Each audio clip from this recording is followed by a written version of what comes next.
Muy buenas tardes, bienvenidos a una sesión especial de Charlando en el Forestal. Hoy desde Merced 76, en Espacio Forestal, la nueva casa. Estamos orgullosos de tener a un par de grandes para hablar de un tema muy importante. Vamos a hablar del humor gráfico, del humor político gráfico, ese que hace que a la gente le salgan cosas extrañas, pero que nos hace reír a la vez.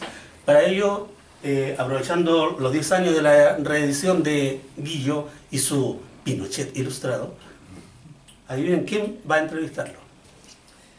El joven, mala imagen. Un grande antiguo y un grande nuevo. Los dejo con ellos. Un aplauso.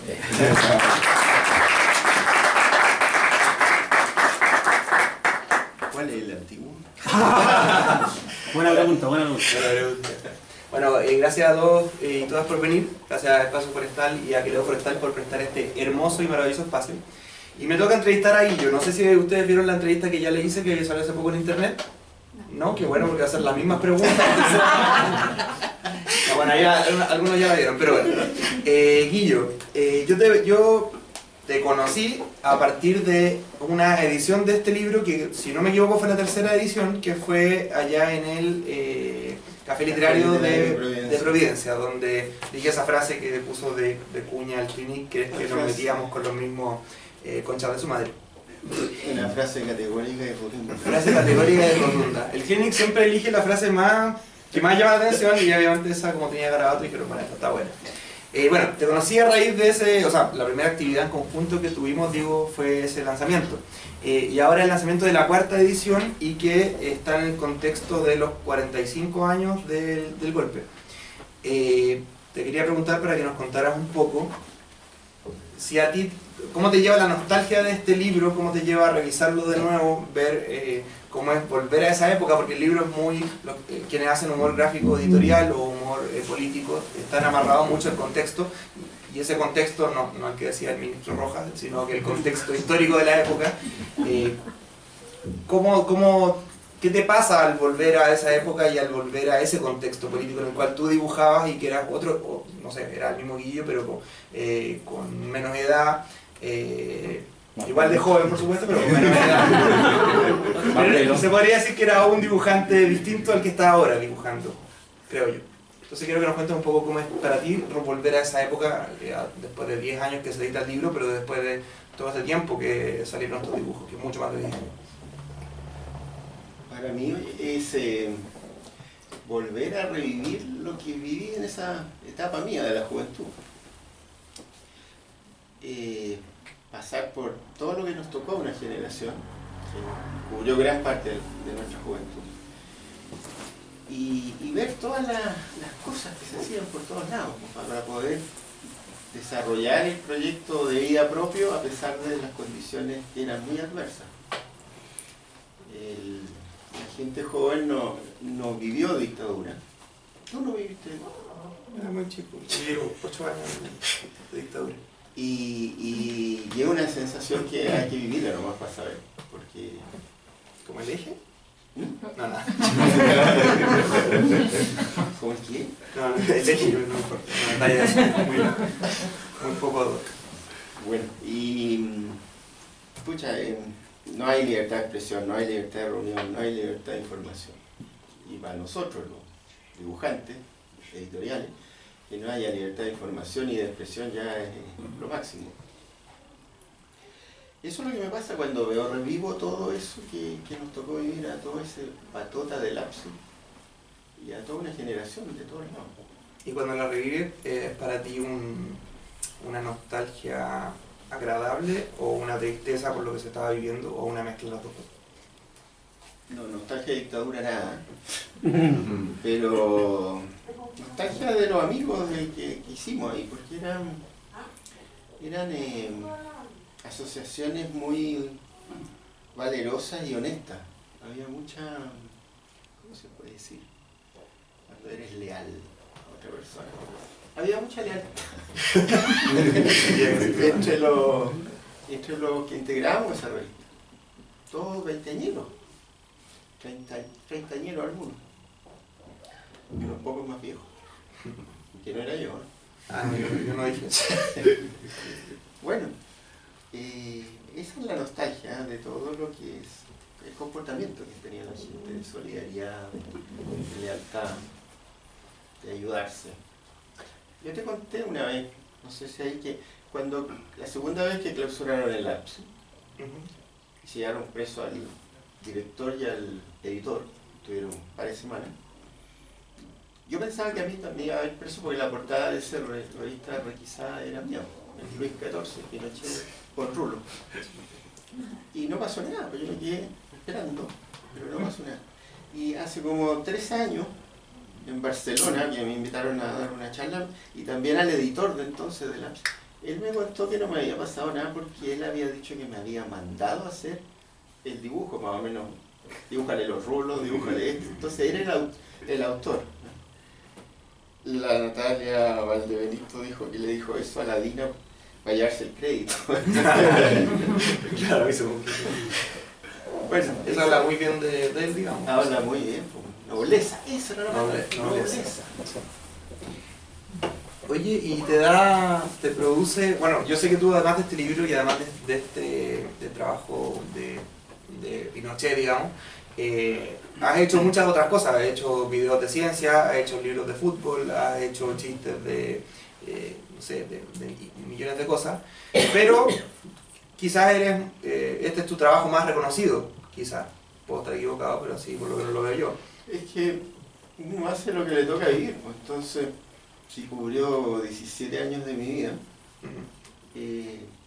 esa fue la producción. Y eso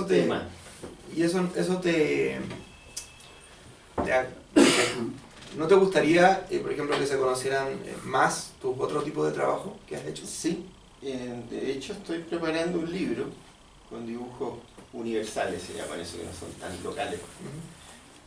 Aunque muchos locales, tanto tuyos como míos, son universales porque pasan en todo el mundo. Bueno, claro que me gustaría, y en eso estoy haciendo. Muy bien. Ahora nunca me he dicho el tiempo porque eso tú no lo has vivido. Tengo 3 hijos, universidades que están terminando, entonces tenés que lidiar con todo. Están haciendo juicio de valor. No soy tan libre como tú. Oye, Guillo, bueno, te lo pregunté también ese día, pero te lo voy a volver a preguntar. En este libro yo reconocí muchas caras o muchos estereotipos que siguen hasta hoy demasiado vigentes, más vigentes de lo que creo yo que es normal, sobre todo en un país que debería haber cambiado para bien. Hay muchas cosas que siguen muy presentes, el negacionismo, la UDI siempre ligada a Pinochet. ¿Qué crees que tiene que pasar para que esta herencia, para que alguna vez se acabe la transición o que se acabe el legado de Pinochet o todo lo que está expuesto en el libro? Porque el libro habla de 17 años, pero también habla de cuando Pinochet estuvo preso en Londres, habla de cuando se murió Pinochet, y el libro puede haber seguido hasta el día de hoy porque Pinochet es un tema obligado en la política local hasta hoy día y probablemente lo va a seguir siendo durante muchos años más, lo que yo creo que no es negativo en el sentido que es una historia que nunca hay que olvidar. Pero, ¿qué crees que tú tienes que pasar para que se acabara esto? Como esta maldición que tiene Chile. La verdad es que yo me he equivocado permanentemente con el término de eso que tú dices, de ese autoritarismo de mente, que perdura. Yo pensé que cuando llegaba la democracia todos los antivalores de la dictadura se iban a ir desechando. Y tú ves que siguen presentes. Cada vez que la UDI va al Tribunal Constitucional para derogar algo que se aprobó en el Parlamento, está demostrando lo antidemocrático que es ese partido. Y lo va a seguir haciendo, al parecer, porque no hay ninguna autocrítica, salvo ciertos sectores que parece que están mal. Ojalá ganen. Pero la derecha en este país, yo viví en Europa 4 años, no es la derecha europea, pues es la ultraderecha. ¿Sí? La UDI es de ultraderecha. Y hay varios de Renovación Nacional que son de ultraderecha. Entonces, han perpetuado los antivalores de la derecha. Y la gente pareciera que todas esas cosas no le importan tanto, ¿no? Porque yo no entiendo cómo se eligen gobiernos de derecha sabiendo de que esos personajes que tú decís detrás de todo eso.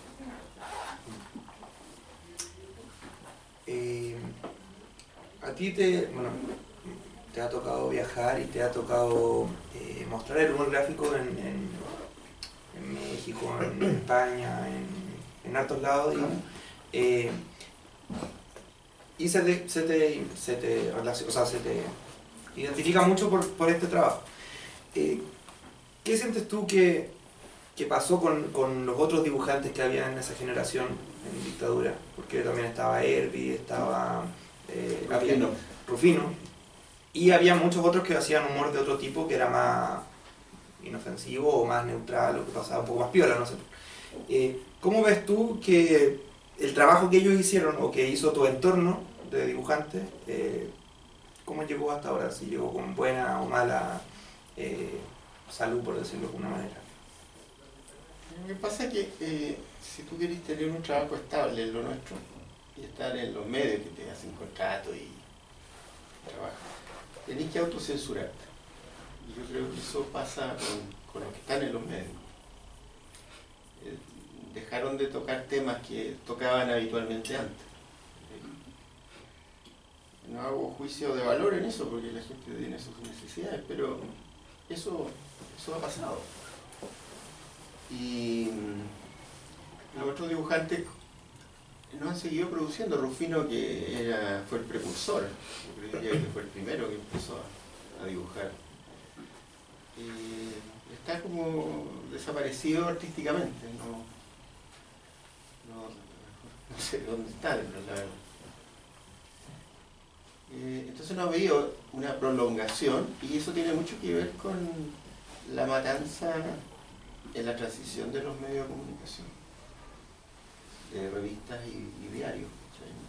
No fueron apoyadas, no les pusieron aviso para que la transición fuera como se había pactado, tranquila, que nadie salga a la fila, que no vuelven ni a la concertación que asumían ni a los que entregaban el poder, que no se hicieran investigaciones como las empresas llegaron a manos de los nuevos millonarios.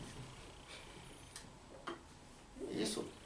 Tú hablaste recién de la autocensura. Yo estuve ayer en una actividad en Talca y le preguntaron a Lausanne, que te mando saludos a propósito, a raíz de la censura, de cómo era el tema de la censura, que es una pregunta bastante recurrente que nos hacen a los dibujantes, y él dijo que la censura siempre va a existir y lo que hace, como que lo que tiene que hacer el humor gráfico es buscar las formas de burlar la censura.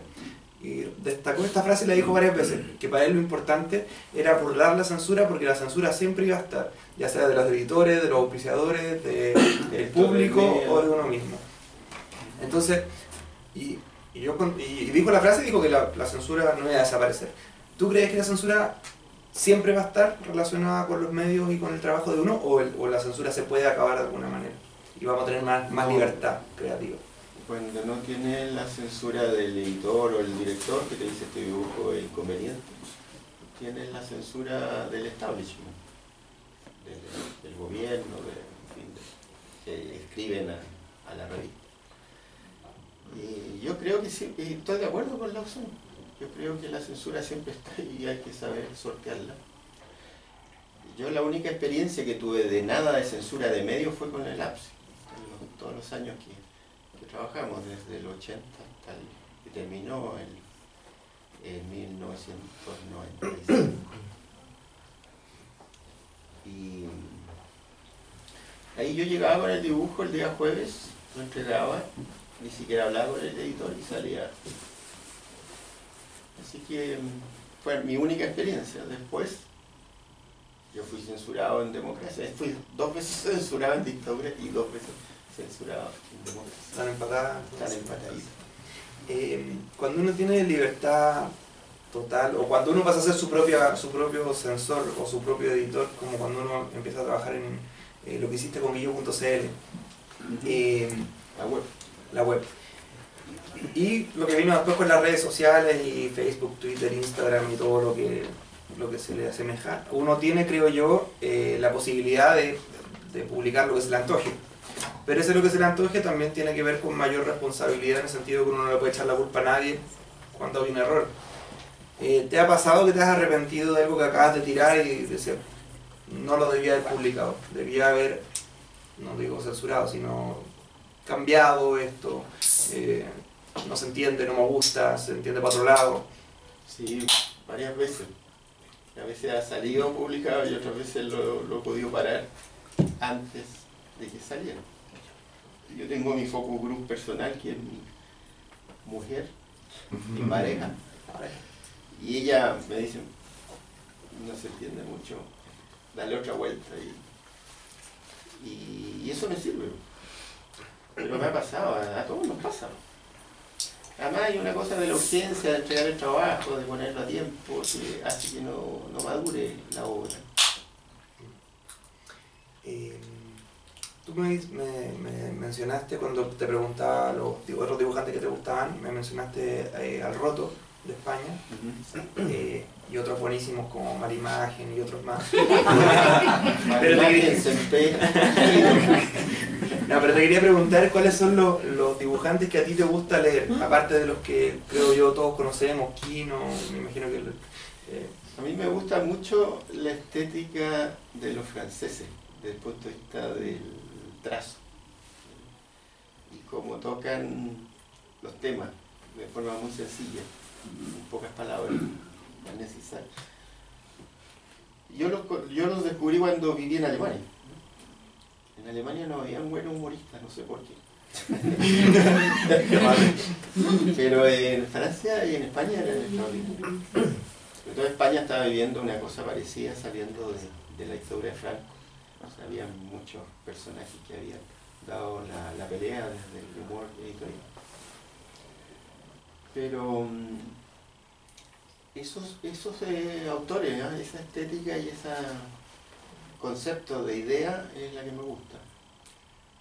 Y en todo el mundo, ¿eh? El humor británico también es muy bueno. Yo me he identificado un poco con el humor chileno, en el sentido de que yo asumí este oficio cuando me fui a estudiar cine alemán. ¿Sí? Entonces no tenía una relación y una tradición con los dibujantes anteriores. ¿Y te sirvió estudiar cine para el dibujo? Muchísimo. Porque el cine es una sucesión de cuadros por segundo. Y lo que hace uno cuando dibuja una viñeta es elegir un cuadro de eso. Y lo publica. Y en el caso mío, como estudié cine, yo siempre cuando dibujo algo pienso en el antes y el después de ese dibujo. Entonces eso me entretiene, me gusta. El dibujo siempre lo veo como en movimiento, no una cosa estática.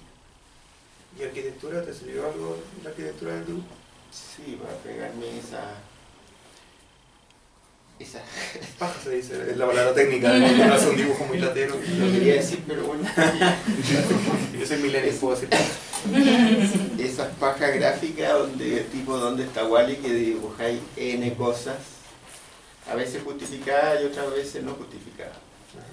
Por ejemplo, la de las minorías étnicas, que hice como no sé cuántos nativos, habría que contarlo algún día. Sí, pero eso está justificado porque la gracia de ese dibujo es que hay muchos personajes. Yo no tengo esa paciencia. Pero igual te cansáis cuando vais en el número 150. Sí. Ahora con el copy-paste. Sí, Photoshop tiene una herramienta maravillosa. Oye, mencionaste, bueno, a raíz de lo del cine y las nuevas tecnologías, la animación y todo, ¿te dan ganas a veces de hacer cosas animadas con los dibujos? O sea, ¿hay algún rubro donde tú creas que tus dibujos pudieran tener cabida y que no han tenido la ocasión y que te gustaría probar? ¿Como quién? Como la animación, que ya lo mencioné, pero si me pusiera atención. Pero es que justo sentí una... Así que me habían dejado otra ya, me di cuenta que ya había una. Fue un caos. Una cagadita dejé por ahí. Bueno, ahora voy a preguntar de nuevo. ¿Te gustaría probar otro tipo de formato como la animación? Animación, con los dibujos, por ejemplo, una película, un cortometraje, Oye, muy buena tu pregunta. Excelente. No sé si hay tanto en decirla. Por supuesto, esa es una deuda pendiente. Ahora estoy haciendo esta cosa que se llama anime, que se acelera la mano. Ajá. Y de hecho, hago videos, pero la animación, así como la que hiciste tú con la Anita Tijoux, a la Tijoux no le gusta que te Y esa cosa me encantaría hacer. De hecho, entré en conversaciones con tu animador de esa. ¿Sí? Pero justo se fue. Sí, pues se arrancó a tiempo. Y a ver, vamos a revisar el libro porque y yo contesté más rápido las preguntas de lo que yo espero, entonces tengo que pensar la siguiente. Y como tenéis por la tangente. Pero saca la entrevista anterior, tú dijiste que iba a repetir preguntas. Sí, bueno, es cierto. ¿Te gustaría tener una tribuna? Bueno, publicaste en revista APSI, tuviste problemas con medios en democracia, que no lo mencionaste, pero yo sé de algunos que tuviste problemas de censura o que te querían con otro tipo de dibujo, que fuera cortadillo. Claro, que no te podías meter con este otro. ¿Te gustaría volver al como el formato clásico del dibujante que publica en papel? Lo que hace en los diarios, la tira cómica del diario. Sí, no, claro, eso es agradable, pero en condiciones dignas. ¿Y crees que pueden existir actualmente con estos cierres de los medios que están saliendo ahora? Es lo que predomina ahora en el periodismo, y yo considero que lo nuestro es periodismo gráfico, es el temor a perder la pega. El temor a todo. El editor tiene temor al director, el director tiene temor al presidente del directorio, el presidente del directorio tiene temor a los auspiciadores grandes del diario. Entonces es un país pisando huevos permanentemente. Entonces no existe esa frescura que hay en México o en Argentina de sacar lo que se le antoja, y es responsabilidad del autor, y el director, el medio, defiende al autor. ¿Cachai? En España hay diarios conservadores que tienen 4 dibujantes y de todas las tendencias, y son apoyados por el director, que puede ser muy conservador. Eso estamos lejos, lamentablemente. ¿Y en revista APSI tú eras el único dibujante? Había gente que colaboraba, pero externamente, así como distinto. Azarías, no sé si lo ubica, él hacía como los trabajos fisonómicos. Era así como un gran retratista. Y había un brasileño que también colaboraba, que era muy bueno, Luna. Pero yo era el permanente, digamos, y cada quincena y después cada semana sacaba su dibujo. Y cuando andáis por la calle y pasabas por el kiosco y estaban los milicos con metralletas, ¿no te dio nunca la sensación de que era demasiado temerario lo que estaban haciendo? No, porque fíjate que primero éramos jóvenes, entonces cero temor. Tercero, el humor a mí fue un mecanismo para sobrevivir a la dictadura. Yo no lo hice pensando todo lo que ocurrió después, sino fue mi manera ya en la universidad, mostrándoselo a los amigos así secretamente, de sobrevivir a la asfixia que produce una dictadura. Me hacía bien, era algo saludable para mí. Y al publicarlo eso le hace sentido a otras personas y también le hace bien. Porque el humor es muy importante en condiciones de dictadura, dictatoriales, porque ayuda a matar el miedo. Y cuando no hay miedo, no hay dictadura que se pueda imponer su orden nefasto a los demás. Los demás empiezan a reírse de ese personaje. Y cuando empieza la ciudadanía a reírse, a hacer bromas, esa dictadura tiene ya trizado su pedestal, empieza a fallar. Es cosa de tiempo, más o menos, pero ya no ganó. Y eso es lo importante del humor, de la cultura, de la belleza en general. Todo eso no se lleva bien con dictadura. No es casualidad que todos los movimientos se agrupaban en torno a agrupaciones culturales para poder reunirse y empezar a generar organización. Y en democracia te pasa lo contrario. A mí me pasaba conversando con Lausana ayer, que él dibujaba en Cuba. Entonces en Cuba está todo el tema de que el que critica a Cuba como que le está haciendo la pega a los yanquis. O durante muchos años fue así, ahora los padres son amigos los cubanos con los yanquis, entonces cambia un poco. Pero ¿te pasa que cuando había esta democracia o supuesta democracia, que era como patuleca, como mencionaste tú, criticar la democracia patuleca era un poco chaquetear lo poco bueno que se había logrado, o lo muy bueno en contrarrestado con lo que había anteriormente. ¿Te pasa un poco eso, que el humor ahí tiende a ser como chaqueteo? A mí me lo han dicho, como que no te gusta nada, estás chaqueteando, porque el humor tiende a meterse por lo que está fallando, como que hay un problema y el humor se ríe de eso. Entonces, tienes como eso que de repente dices, bueno, ¿para qué voy a chaquetear esto? Porque está ahí, está afirmándose, ¿o no? No, para nada. Yo encuentro que para construir una democracia se tiene que construir entre todos los ciudadanos. Y nosotros somos ciudadanos. Y claro, nosotros hacemos las cosas cuando nos parecen anormales, nos inspiramos. Pero es un aporte, ¿cachai? Como todo el aporte que puede hacer un chileno. Y eso no tiene que tener límite. Entonces, decir que estáis chaqueteando me parece una brutalidad. Ya sea para chaquetear Cuba o chaquetear la transición. Tenemos que hacer nuestra pega. A mí tuve muchas malas caras y críticas por tirarme a veces contra la concertación, en la cual yo había participado en el no y todas estas cosas, entonces los conocía. Pero hay que hacerlo. Yo creo que en eso tenemos que ser insobornables e indómitos. Esa es nuestra misión, si quería hacer un trabajo honesto. Si no, te pautea la política y los políticos. ¿Muy corta? No. Una respuesta bastante contundente. Me gustó. ¿Qué más te puedo preguntar? ¿Qué tiene? Perdón. Pregunta al público. Sí, yo creo que como no tenía un ¿Cuándo timer... terminó la transición o todavía no termina?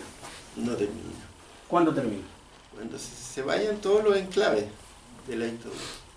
Que no tengamos ISAPRE, que se hicieron en dictadura y la gente decía qué tipo de seguro de salud quiere. Cuando la previsión la decíamos nosotros y no siga habiendo el negociado de la AFP. Ya hay consenso nacional de que nos están cagando. Pero siguen. Y no les quita el sueño a los políticos terminar con ella. O ver una manera de terminar con ella. Hay mucho enclave. Y sobre todo en la corazón, en la mente de los chilenos, queda la manera tramposa, individualista de vivir la vida. Y eso no se ha acabado. O sea, que haya toda la delincuencia que se se sobrevalora en Chile, pero que hay, ¿no? La delincuencia pequeña esta del portonazo, del robo a las... Es consecuencia yo creo que de muchos muchachos que han visto que los carabineros roban, Fuerzas Armadas roban, los políticos roban, y que en dictadura se robaron todas las empresas grandes del Estado y no pasó nada. Entonces yo creo que queda en la mente, no hay que ser gil, pues hay que atinar en algún momento. Y ese comportamiento es absolutamente anticiudadano, anticomunidad. O sea, yo veo el país como una comunidad. Ojalá tus hijos fueran responsabilidad mía también y los míos tuyos. Pero aquí no, cada uno pone en el colegio que puede pagar, cada uno lo lleva a la clínica que puede pagar y el otro que se joda nomás si no tiene nada. Ahí yo creo que vamos a hacer terminó la transición y vamos a ser un país decente. Tiene que morirse la vieja también para cerrar la transición. Sí, podría ser, ¿eh? Pero al final. ¿Alguien tiene que hacer una pregunta? ¿Yo? Cuando tenía 14 años, luego de terminar de leer El Pinochet Ilustrado, creé una secuela espiritual con mi grupo de curso de teatro donde básicamente Pinochet hizo un golpe de estado en el infierno. Y mi pregunta es, ¿qué pasó después de ese final que ya sabemos, donde no había vacante en este lado y con su testigo de eso? ¿Podría haber algunas futuras secuelas? Que yo la verdad, cuando me quedé con ese final, yo de verdad escribí mi propia obra, donde me imaginaba donde se encontraba con el cura Tato, con Hitler, y empezar a armar planes para hacer su golpe de estado ahí. ¿Verdad? Fue como mi idea, sí. Con los dictadores históricos. Claro, tiene va mucho. Yo no me lo he planteado, porque, ese Pinochet yo quiero desligarme un poco de ese personaje. Estoy como Quino con la Mafalda, así que... Sí.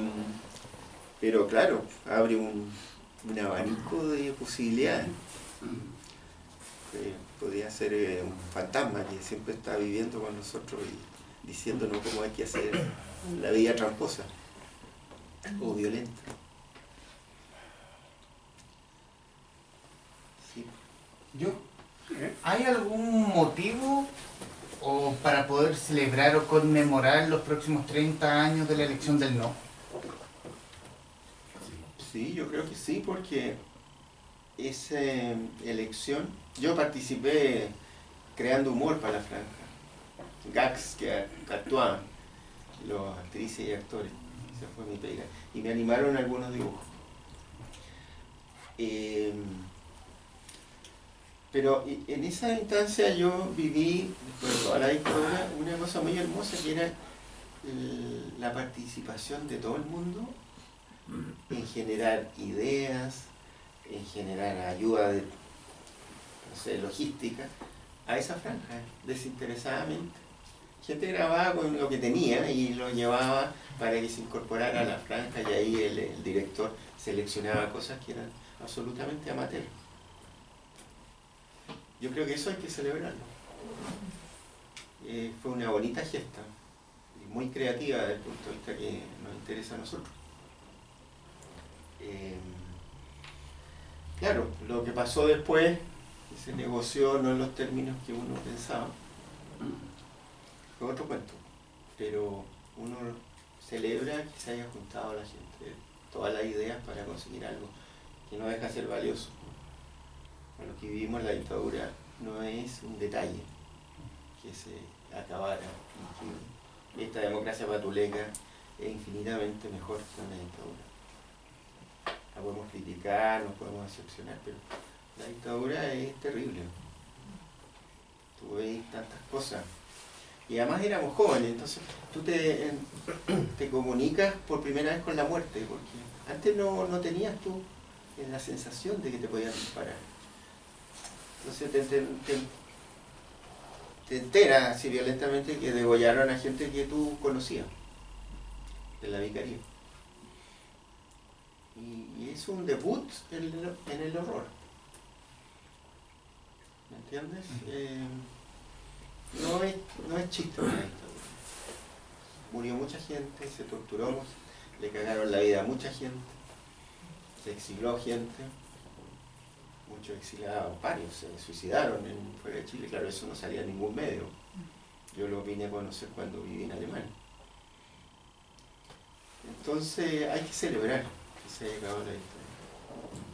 No hay que celebrar los que se aprovecharon de todo eso después para ponerse sueldos millonarios como parlamentarios. No celebrar lo posterior. Claro, los abusos posteriores. Han habido cosas buenas también, posteriores, pero los abusos, los privilegios que se rodearon, eso no hay que celebrarlo.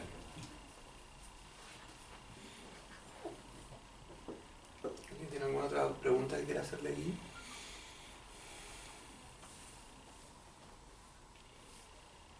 Bien. Esta aparición en todo el mundo de la ultraderecha, en la forma de partidos, de opiniones y movimientos, ¿no te provoca el poder hacer un poco de política ficción de lo que viene y lo que puede ocurrir en Chile? Sí, me motiva. Yo cuando vivía ya en los 80, estudiando, no estaba becado por Pinochet, conocí esos países y lo democráticos que eran, mayoritariamente. No había ultraderecha. Es un fenómeno nuevo. Imagínate que una vez me invitó Antonio Escármeta, que vivía en Berlín, donde yo también vivía, Berlín Occidental en esa época, a pintar un mural en Rotterdam, en Holanda, que lo había pedido la municipalidad, como una cosa artística válida. Y yo cuando voy para allá me entero que el alcalde es de la derecha holandesa. Pintamos el mural entre varias gente. Me acuerdo que era una manzana enorme con la bandera chilena, así que decía no muerda al pueblo chileno. Había una campaña para que no se compraran manzanas chilenas. Era como el logo de Mac, de Apple. ¿Sí? Se anticiparon. Nos copió. Bueno, y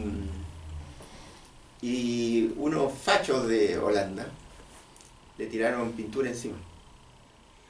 Y el alcalde llama a Berlín, el alcalde, diciendo que por favor volvamos a repintarlo y que se compromete a ponerle una película plástica de manera que no se dañe nunca más. Ese es el país que yo conocí, pues. Y cuando tú ves que... Y era similar en casi todos los países nórdicos o Francia. Y cuando tú ves ahora estos movimientos de ultraderecha es doloroso, porque son otros países los que yo conozco. No he vuelto a Holanda, pero es lamentable. Y es un tema. ¿Por qué ser racista? Porque todos estos movimientos de ultraderecha se pusieron de moda por las migraciones. Ayudó mucho. Sí. Y ser xenófobo, racista, criticar la pobreza, es un antivalor terrible para el ser humano. Ahora, claro, dicen, si aquí llega un pobre que es alemán, suizo, no va a haber eso, ese encono. Estamos llenos de estereotipos, así que todos los colombianos son narcos. Es lamentable lo que está pasando y da. Bueno, yo creo que los dibujantes europeos ya están hincándole el diente a eso. No he visto trabajo. ¿Sí? Guillo, hola, yo soy un vecino que venía pasando por el cartel y me dijeron que había algo, entonces... Gracias por venir. Guillo, en el título tú dices ahí Pinochet ilustrado. ¿A dónde? Oye, Estaba mirando lo de canto. Ahí el libro. entonces, tal vez con el título de ilustrado podría pensar en iPhone, iPad. Y me preguntaba por ahí, tu relación con las nuevas generaciones, fuera de tu amistad con Marimagen, que es la expresión máxima, ¿no es cierto?, Del amor. Menos mal que están viniendo la generación Z, entonces van a ir desapareciendo. ¿Cómo es tu relación con los jóvenes, con los temas? ¿Sientes que cuando tú estás lanzando algo se produce una relación en el humor, en el tema? Bueno, por las redes yo siento que sí, porque como viene la fotito de los que te celebran el dibujo, veo muchos jóvenes. Ahora, en las redes me he actualizado gracias a este muchacho, que me impulsa, y mi mujer también, a meterme en las redes. Yo debuté en Twitter por este muchacho. Que una vez cuando eran los precandidatos que estaban para la presidencia, estaba Parisi. Me manda un Twitter, que debe haber sido el segundo Twitter que recibí, y me dice, Guillo, ¿estáis apoyando a Parisi? Le digo, ¿por qué? Porque mira, esto está saliendo y me han usado un dibujo para la campaña, no me acuerdo cuál dibujo, ¿te acuerdas? Salían unas personas votando. Ah, ya, una familia que había hecho yo para una municipalidad. Decía voz de París. Para una municipalidad. Una municipalidad. Bueno, y usaron... Buena experiencia, a lo mejor. Y usan eso y todos a votar por París, y creo que decía el eslogan. Entonces le contesto a él. Le digo, ¿cómo voy a estar apoyando ese chanta revista? Que tiene un Porsche, que no paga impuestos. Claro. Entonces le tiré un rosario Feo, no sé. y ese día empieza a hacer trending topic. Ah, no. Y por todos lados me empiezan a llamar para una entrevista. Y las radios son como podéis venir ahora a las 7, ¿eh? Son las 4. Y te hacemos una conexión directa con Parisi, disculpe. Entonces ese día no pude trabajar. Estaba puro dando explicaciones, etc.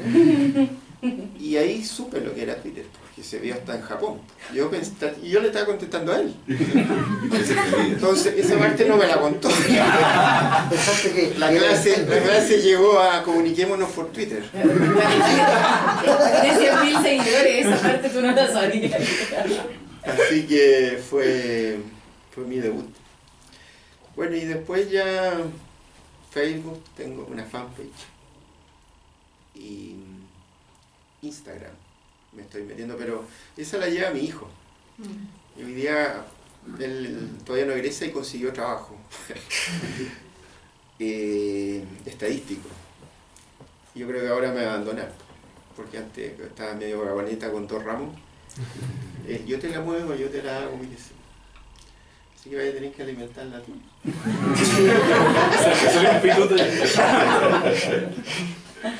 Fue divertido lo de París. Y ahora, yo me acuerdo que también hablaban por teléfono y tú me dijiste, sí, diles que yo no le dije esto. No fue tan como que me dijiste a mí. Tú estás enojado también de que París te había ocupado el dibujo y me dijiste, sí, diles que yo no estoy apoyando ¿A quién tenéis que decirle? al mundo, a la humanidad. No me acuerdo esa parte. Está con la frase de Pinochet. No me acuerdo y no es cierto. Sí, es cierto, no me acuerdo. Bueno, lo bueno es que los Perisitores desaparecieron y... ¿Viste el ¿Y poder tú no? del humor? Se ganó el humor gráfico. Muy bien. ¿Alguien quiere hacer alguna otra pregunta? Aprovechen. Parece que no quieren pasar directamente al asado. ¿Qué era? ¿Y María estamos bien de hora o...? ¿Qué tú quieres? ¿Cachai? Estamos bien y me dices sí. No, eso no quiere decir nada. Podemos seguir, podemos terminar. Guillo habló que estaba preparando un libro, pero nos dio a entender qué libro está preparando. Sí, dijo... Lo dijo. Muy buena tu pregunta. Decía lo que veníamos. Mira, es un libro de humor internacional, porque eso la gente, salvo el círculo más cercano, no saben que yo he hecho más dibujos internacionales que dibujos de política local. Y hay muchos que han sacado premios afuera que tampoco se puso en los medios. Y eso funcionan en todo el mundo. Luego en japonés y funciona. Y tenía una oferta, ¿te acuerdas? De los mexicanos, de hacer un libro que sea. Pero ayer supe que se iba a postergar, porque hay cambio de gobierno y el Fondo de Cultura Económica depende del gobierno y todo esto. Pero estoy haciendo el trabajo rápido. Voy a juntar los dibujos y si no son los mexicanos, buscaré otros interesados. Pero me interesa mucho. ¿Te dieron un premio hablando del premio que mencionaste? O sea, hablando de México, te dieron un premio en Perú. Ah, sí, el 2015. Ellos tienen uno de los premios más importantes de Latinoamérica, que es el Guaman Poma, que fue un inca que ilustraba y hacía crónicas gráficas. Y entonces ellos me invitaron a exponer en Lima. Y fuimos con Susana a Lima. Llevé dibujos para que se pusieran. Y de repente me pasan el catálogo del A Todo Chancho, hace la cosa.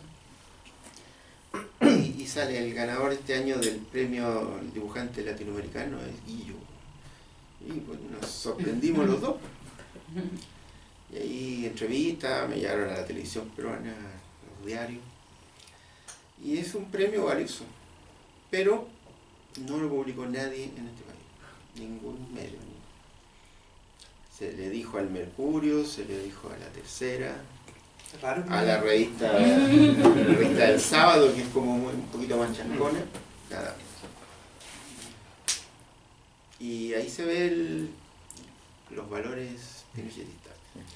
Porque después supe que Segers, el director del Mercurio, le había parado a la revista del Sábado la nota, que no se llegó a hacer, la desecharon. Pero ese premio es un premio bonito, era una escultura de un famoso escultor, valga la redundancia, peruano. Y grande y pesada, pues me acuerdo que venía en el avión se ganaba la Copa Davis. No se podía meter debajo, nada. Entonces, tuvimos que comprar otro pasaje. Muy conveniente el premio. Hay una pregunta ahí atrás. Sí, mi pregunta va con respecto a dibujos internacionales y la figura de Trump ahora como presidente estadounidense. Como ¿qué nivel de inspiración te ha dado Trump en este tiempo respecto para tus dibujos? Oye, Trump es fabuloso para mí. Para este proyecto de libro que estaba armando, dibujé varios Trump. Me entretuve mucho a buscarle la forma. No es muy difícil, además. Un guatón con el mechón y con unos labios como de cerdito. Y claro, yo creo que me voy a meter harto ahora con él, en función de este libro. Porque Trump es tema en todo el mundo, así que si dibuja, no sé, pues de Macri, no funciona en Japón. Pero es el equivalente a Pinochet, yo creo, y su gobierno en términos de que te alimenta semanalmente con burradas. Y Piñera, ¿no? También. Sí. Sí. Piñera también. Con representante. Pero con Piñera me metí un tiempo, ahora no me he metido. ¿Tú te metís siempre ahora? Sí, yo vivo de eso. Vivo de Piñera. Yo estoy trabajando para mí. Se explica todo.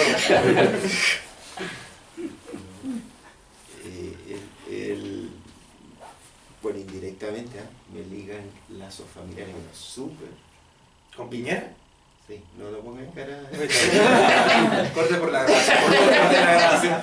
Esto no se puede saber. Pero es que en mi otra encarnación, mi otro matrimonio, Ya. una sobrina. ¿Te autorizado para contar esto, Susana? Sí. Ella sabe todo. ¿Tú? Bueno, un sobrino de mi expareja se casó con una hija de Piñera. Y yo creo que quedamos de alguna forma. Los 6 Pero bueno, grados. pero fui al matrimonio que fue, pero todo chancho. Y la primera vez que me como los sushis que quiero, así porque siempre vais pidiendo, me pide otra, no, ya no voy a gastar 15 lucas, no, 10. Pero ahí había así como el mejor sushi del mundo y bar abierto de sushi. ¿Conociste a Piñera, no? Claro, con Piñera tengo varias anécdotas, porque antes de todo esto, fines de la dictadura, Piñera está emergiendo como un político. Ahí se compró Renovación Nacional, dijo yo pongo tantos millones pero quiero ser senador. Y como socio mayoritario de Renovación Nacional me dijeron, vaya. Bueno, y él, para vestirse de personajes así amplio, divertido, sigue tratando de ser divertido sin éxito. Como siempre. Y creó una revista que se llamaba El Humanoide, que duró como 8 números, 7 números, a todo chancho, carísima, papel cuché, todo color. Dibujaban los argentinos porque estaban en la época de baja, sin pega los de la revista, ¿cómo se llama? Satiricón. Superhumor. ¿Cuál? La revista Humor. No, humor. ¿Humor se llama? Sí, superhumor, humor. Bueno, esa. Y los madres de allá estaban pituteando y no habían redes para mandar los dibujos. Y venía uno de ellos a entregarlo personalmente con un paquetito así de cuadros y tiras y gags. Bueno, y para la inauguración de esa revista, nos fuimos todos los dibujantes que trabajaban, éramos todos los chilenos que estábamos dibujando. Estaban en esa revista. Estaba yo, Rufino, muchos más. Y fue en la Casa Lo Mata, imagínate lanzar una revista satírica en la Casa Lo Mata. Y estábamos en el salón ahí, y Piñera inaugura la cosa, se ve el discurso y dice, y aquí están los grandes dibujantes chilenos. Por ejemplo, mi amigo Guillo dice, yo no lo conocía. Yo no lo conocía nada, nunca habíamos hablado, ni siquiera me he acercado. Bueno, y todos los otros dibujantes que eran todos sorditos, hicieron la misma cosa que tú. Me miraron así como, amigo, yo todo raro. Pero eso, en esas pequeñas cosas se ve el estilo del oportunismo, de inventar cosas. fantasioso. En fin. Esa fue mi experiencia, ¿no? El lazo familiar no debería contarlo, debería contar esa anécdota mucho mejor. Y así te desligáis un poco de... Ah, no está grabando, ¿no? Eras pariente directo de... Claro. No se sabe. El titular va a ser como la clínica. Es pariente. De mi amigo. Te van a llamar de la radio. Confirmado, es pariente.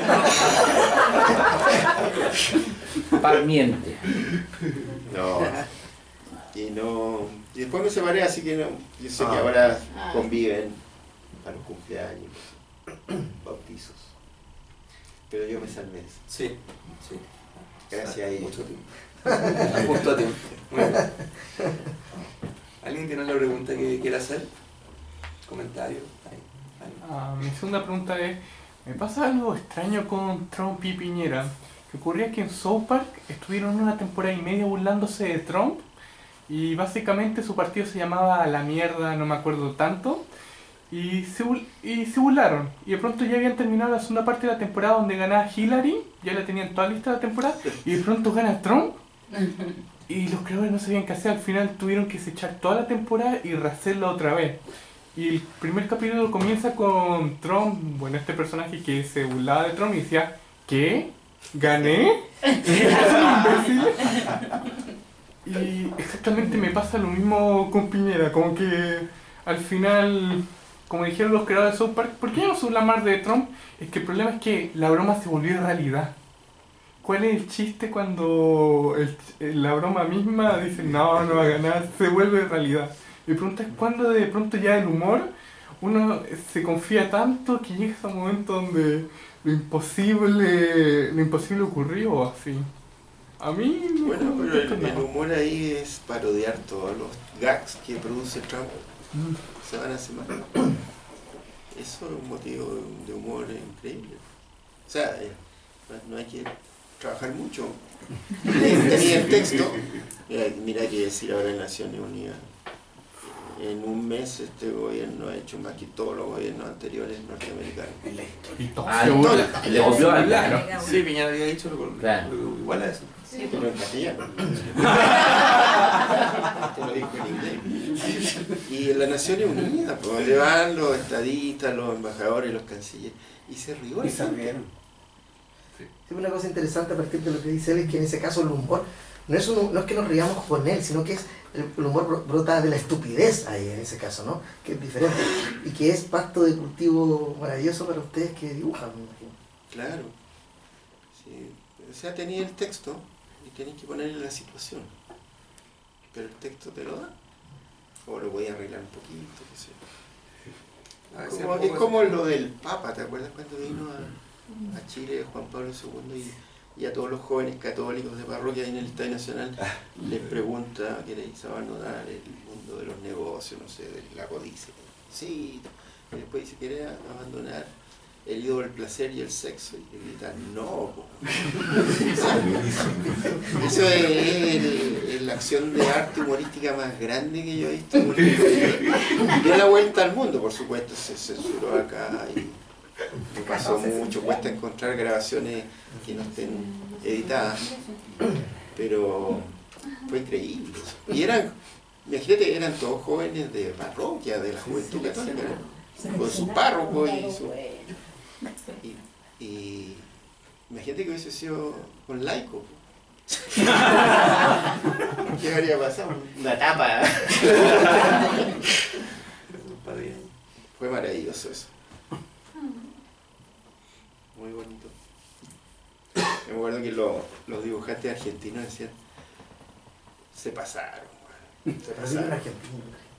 Y porque siempre le decía, mira, estamos súper así como contrañidos, no somos como ustedes. Y dice, mira lo que hicieron. Pero no es todos los días. No es todos los días. ¿Alguna otra pregunta? Parece que estamos. Bueno, como moderador oficial de esta conversación, quiero dar las gracias a la gente que vino. espacioforestal.cl, que entren ahí, pueden ver fotos de Mario, no, pueden encontrar muchos libros y ofertas y cosas. Y gracias a que leo y no sé, espero que hayan disfrutado esta conversación. Ahora va a haber un espacio, si quieren el libro de Guillo y quieren alguna firma o cosa, el momento, es la oportunidad. Y si quedaron con alguna pregunta que no se atrevieron a hacer, lo siento mucho, pero haya que hacerla antes. Se acabó. Me pueden preguntar después cuando firmen. Muchas gracias. Y Guillo, si quiere decir algo de cierre. Bueno, gracias por estar acá. Ha sido muy grato. Sigues desarrollándote como entrevistador.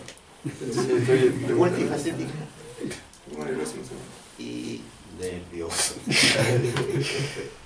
Bueno, y agradezco acá y feliz de la gente que tenga libros que quiera firmarlo. Aquí los nuevos. Las ediciones anteriores cuestan 10 lucas. No, yo no, por eso digo, las anteriores cuestan 5 lucas. Nueva firma. No, si lo hice con alguien de acá. Así que eso es. Gracias. Muchas gracias, chiquillos.